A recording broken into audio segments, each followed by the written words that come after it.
नमस्कार, सादर जय जिनेंद्र। क्षमा ब्रेकिंग जैन न्यूज प्रतिदिन प्रातः, दोपहर एवं रात्रि में देश भर से संपूर्ण जैन समाज से संबंधित सही और सकारात्मक समाचारों के लिए देखना और सुनना न भूलें। साथ में आपसे विनम्र निवेदन है कि यदि आपने इस चैनल को सब्सक्राइब नहीं किया है तो कृपया अवश्य कीजिए और शेयर और लाइक करके धर्म प्रभावना में सहयोगी एवं सहभागी बनिए।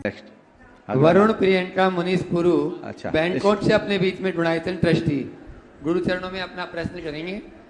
माइक पहले से भेज दे ताकि समय बचेगा और उसके बाद में तैयार रहेंगे। माइक आ गया?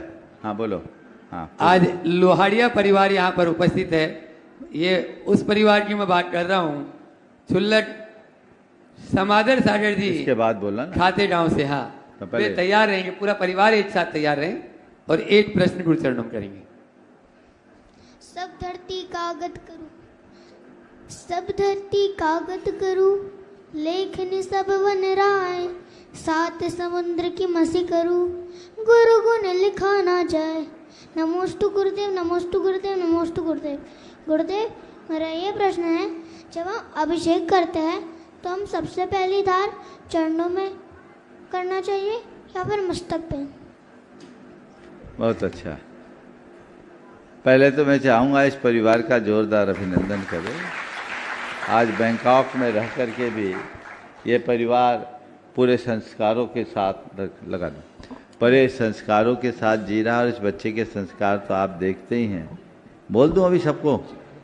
आज ये बोल रहा था, दोनों भाई देखो क्या होता है भाव। आज ये दोनों भाई मुझसे कह रहे थे, मुनीष और पुरु, कि महाराज जी आप तो हमें आज ही रख लो, तो हम आज आपके चरणों में रहने के लिए तैयार हैं। बोले मुझे नहीं पढ़ना नहीं लिखना, कल निकलना है सो आज निकल जाए।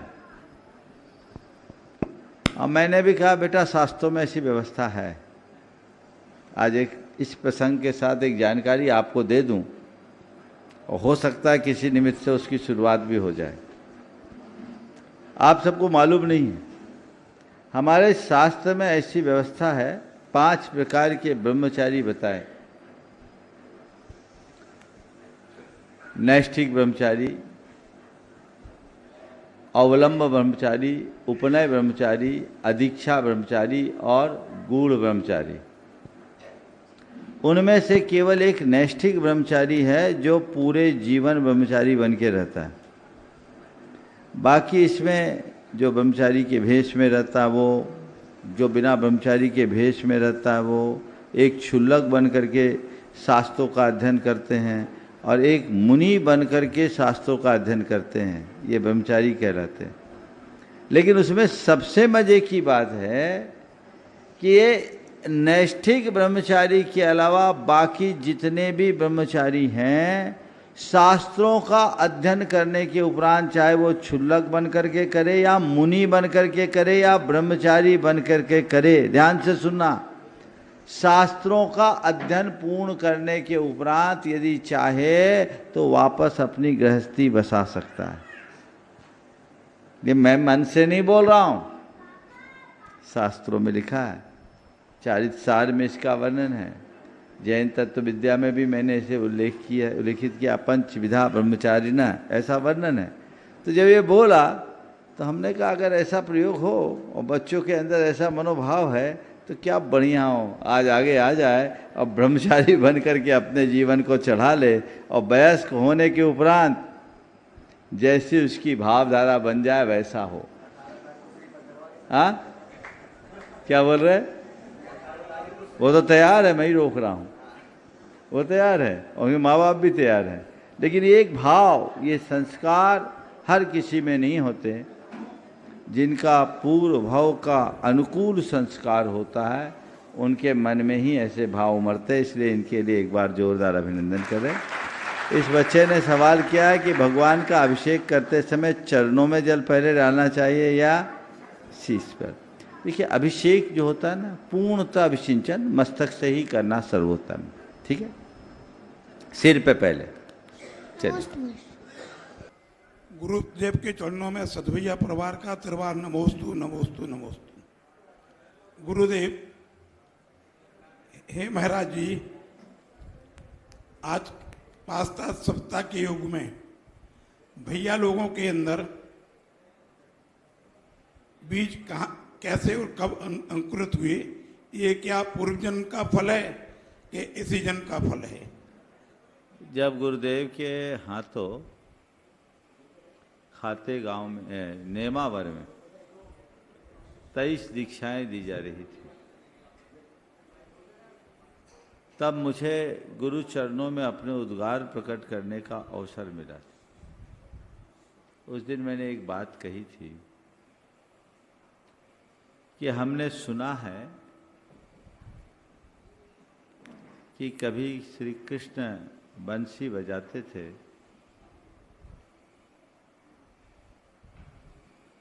तो हजारों गोपियां उमड़ आती थी,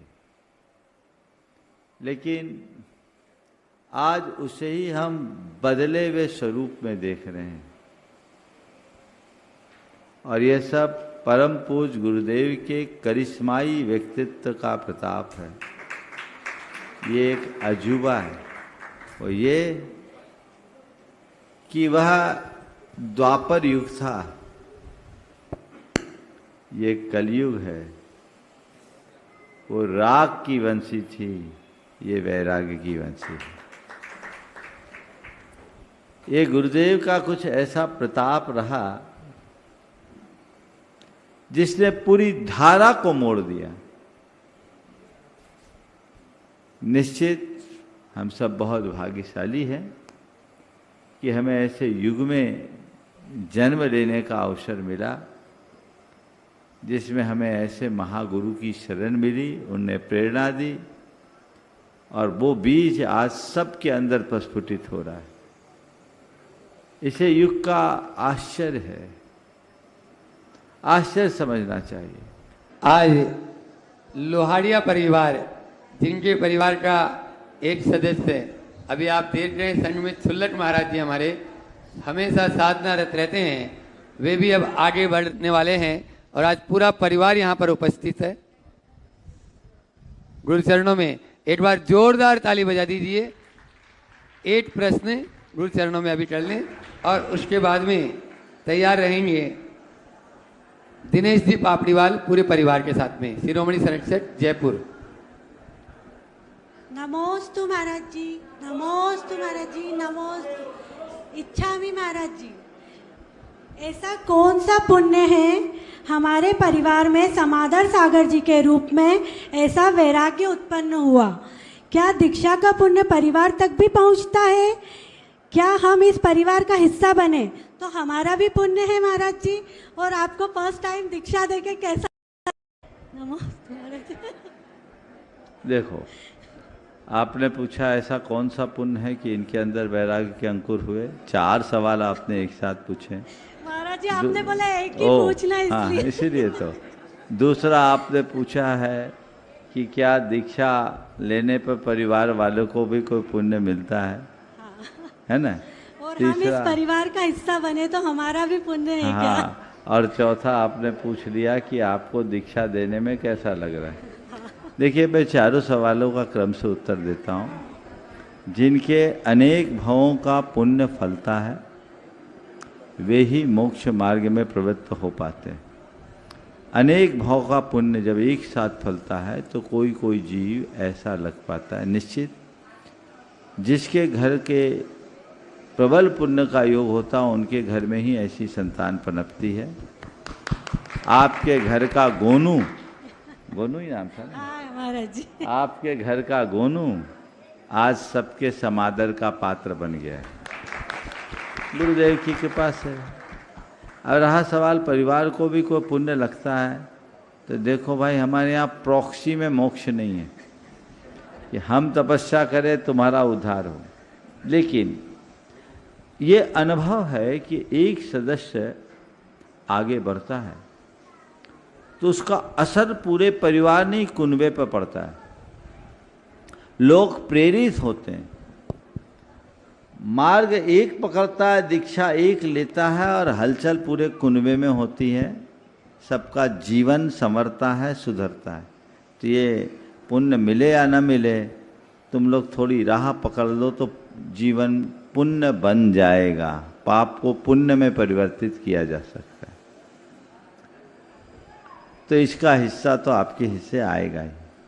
रहा सवाल दीक्षा देने में आपको कैसा लग रहा है, अभी तो हमने दिया ही नहीं है। जिनका होना उनसे पूछो कैसा लग रहा है, जब होगा तो देखेंगे, है ना, तो उसका सब पता तभी लगेगा। चलिए। Kshama breaking Jain news YouTube channel पर विज्ञापन देकर धर्म प्रभावना में बने सहभागी। विज्ञापन देने हेतु संपर्क कीजिए मोबाइल नंबर 9026900740 एवं समाचार एवं वीडियो भेजने हेतु WhatsApp number 9335236222। Kshama breaking Jain news YouTube channel देखने के लिए आपको बहुत बहुत धन्यवाद। सादर प्रणाम, सादर जय जिनेंद्र।